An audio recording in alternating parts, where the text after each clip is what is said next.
Cette vidéo va vraiment t'aider à adopter la bonne attitude et prendre la bonne décision.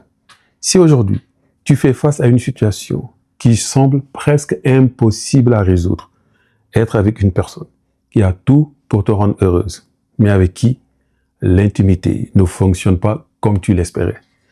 Parce qu'il y a une question dont on parle rarement, mais qui peut profondément remettre une relation en question.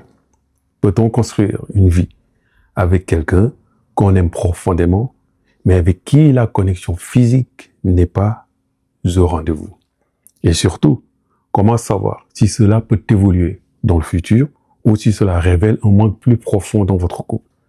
Tu as peut-être rencontré quelqu'un qui correspond à beaucoup de choses que tu recherchais. Un homme attentionné, respectueux, présent, quelqu'un avec qui tu te sens en sécurité. Il communique, il s'implique, il t'apporte de la stabilité que tu espérais. Bref, sur beaucoup d'aspects, il coche les bonnes cases.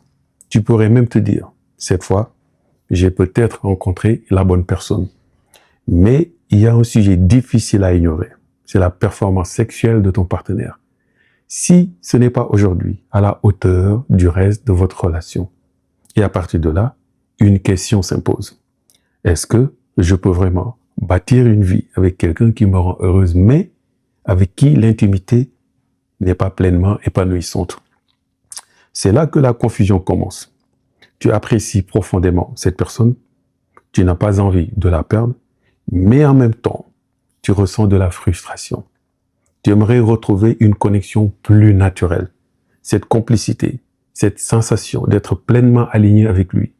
Et peu à peu, un moment qui devrait être simple, léger et partagé devient un sujet de réflexion permanent. Tu analyses, tu compares, tu te demandes si ce manque d'épanouissement intime remet toute la relation en question. Et une pensée revient souvent. Pourquoi je n'arrive pas à être pleinement heureuse alors que j'ai enfin rencontré quelqu'un de bien?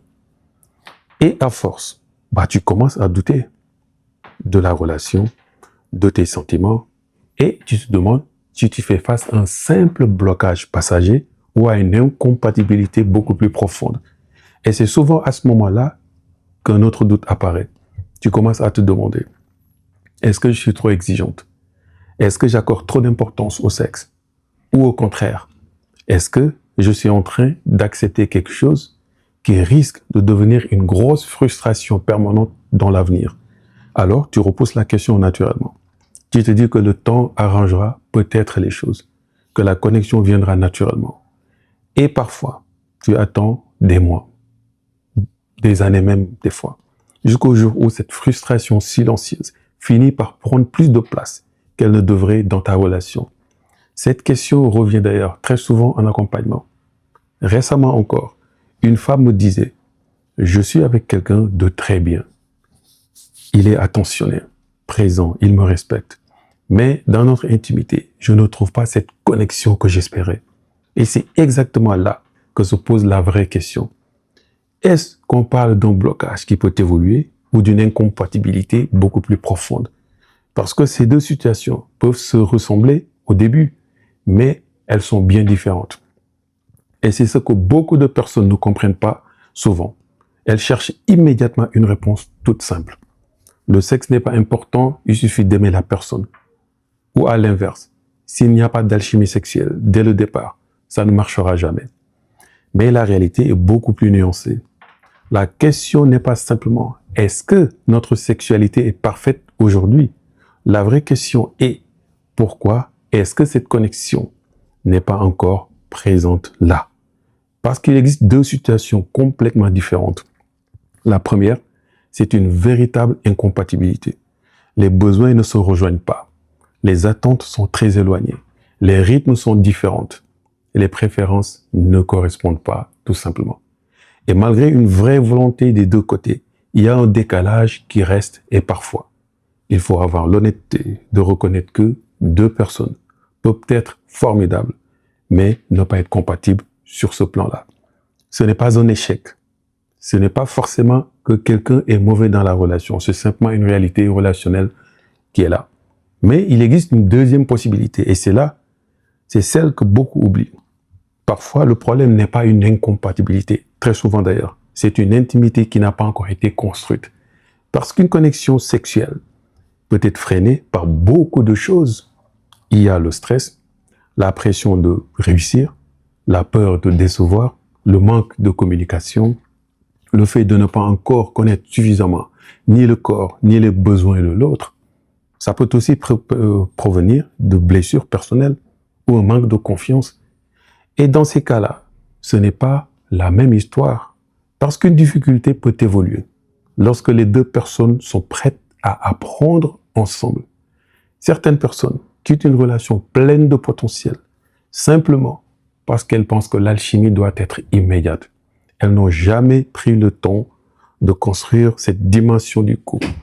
Mais à l'inverse, certaines personnes, elles vont rester, elles, pendant des années, dans une situation qui les frustre, en espérant que quelque chose va changer tout seul.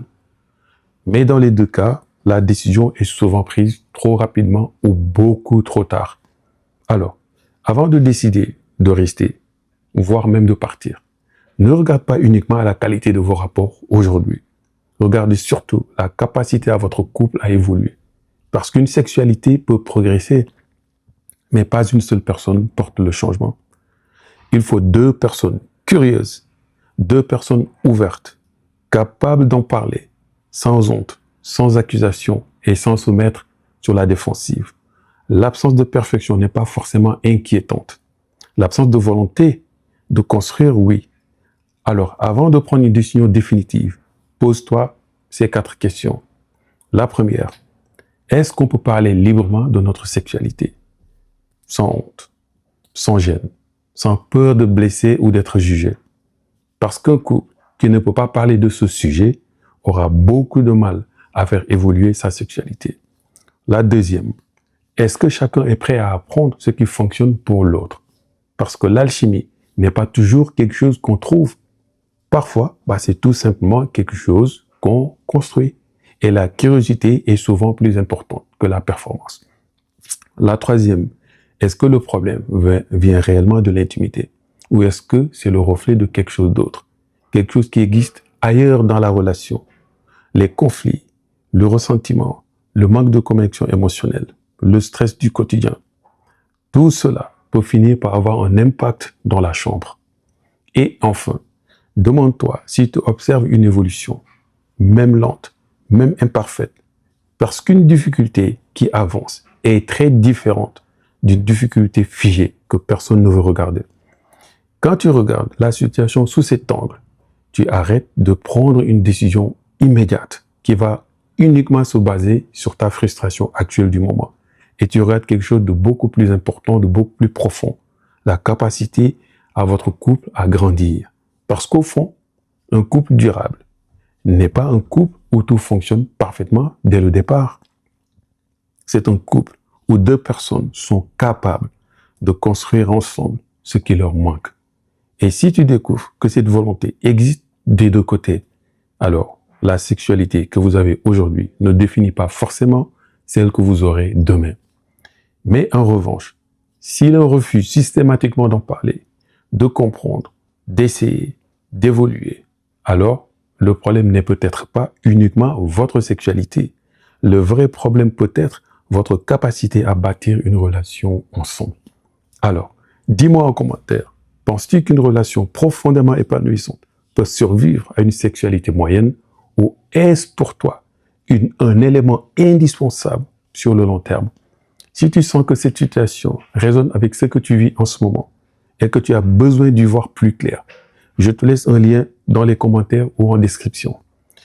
Et pense également à t'abonner pour plus de contenu, pour plus de conseils, plus de valeur. On se retrouve très vite pour une prochaine vidéo. Et d'ici là, porte-toi bien. Bye bye.